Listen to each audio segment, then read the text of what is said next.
Hey guys, welcome back to Happiness Theory, and today we're going to be talking about how to read anyone's body language and how to use this information to absolutely crush any social situation you may encounter. Let's get into it. So what if I told you that everyone's walking around with radios, yelling into them, how they're thinking, what they're feeling? You'd be like, Thomas, that's insane. And I say, all you gotta do is dial in. That's all learning body language is. That's all you're doing is dialing into that frequency and listening to what people are constantly putting out into the world, because people are walking around and constantly telling everyone what they're feeling, what they're thinking, what they think about what you just said, what they feel about a person. But nobody's, or very few people, are actually listening. Very few people can read the body language and interpret these things correctly. So there are two types of body language we're going to be talking about in these videos. The first type is going to be about the perception we give off, and that's what this video is about. So the first thing you have to understand about body language is where it comes from in the brain. It doesn't come from the neocortex, the thinking part, where most people assume. Instead, it comes from the emotional center of the brain, the limbic system. This is also called the animal brain because this is where our ancestors saw something happening and it needed to translate immediately into action, like a lion was coming towards them, or danger in some sense had manifested and was approaching. They needed to take action. So to this day, when we encounter uncomfortable situations or our own social dangers, we will close a little bit in our body language, or we will take some action through our body language that a lot of people can't control. You can't control unless you're aware of it. So if you're nervous, if you're uncomfortable, you'll close down a little bit. If you're very confident, you'll be very open and relaxed because there are no dangers nearby. There's no lion that you are afraid of. You are the lion if you're open and relaxed. So a lot of people think that it only works one way, right? You feel some way and it results in you being some way. But what a lot of people don't tell you, there's a cheat code.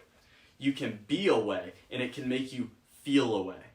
So through proper body language and positioning your body in a confident manner, you will feel confident. So if I'm feeling very anxious and unsure of myself, I'm likely to have a very slouched, closed position where I'm covering all of my vitals, right? And I'm very conservative, right? This is, if you saw somebody standing like this, you'd probably assume they're very anxious, something's wrong. Now, think about what you think about the person that has open body language, like this, right? They're coming up to you, they have no fear. That's what you immediately assume. But they might have as much anxiety as that kid that looked like this, except they're open, right? So you don't perceive that. So what does that change? Well, the longer you act like you have confidence, the more likely you are to have it. And that's the truth. You can be a way and it will make you feel a way eventually. This is also called fake it till you make it. This is a big rule in state control. You don't leave your state, your emotional state, up to chance. Always be thinking about it, right? So if somebody comes at you in a way, like insults you, what are you going to do? Are you going to close off, get really defensive, or are you going to stay relaxed? Are you going to keep that body language open, and are you going to be calm and think about your answer before you immediately close down in defense and shout something back? Right? You don't want to give them that satisfaction. You want to remain in your state. Don't let them affect your state. Now, state control is something that you'll work on over time, but this is the beginning of it. So through proper body language and positioning your body in a confident manner, you will feel confident.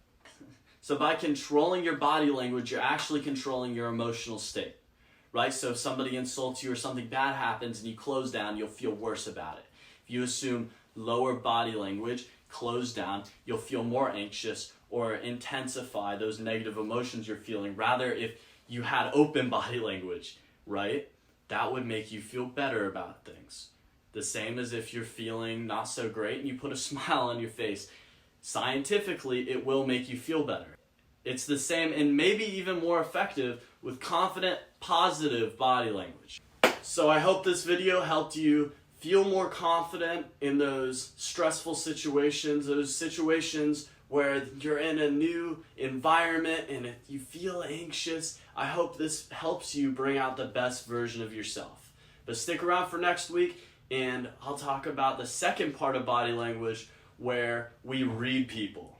We look at whether people are lying to you or telling the truth, how people feel about what you say, how people feel about other people.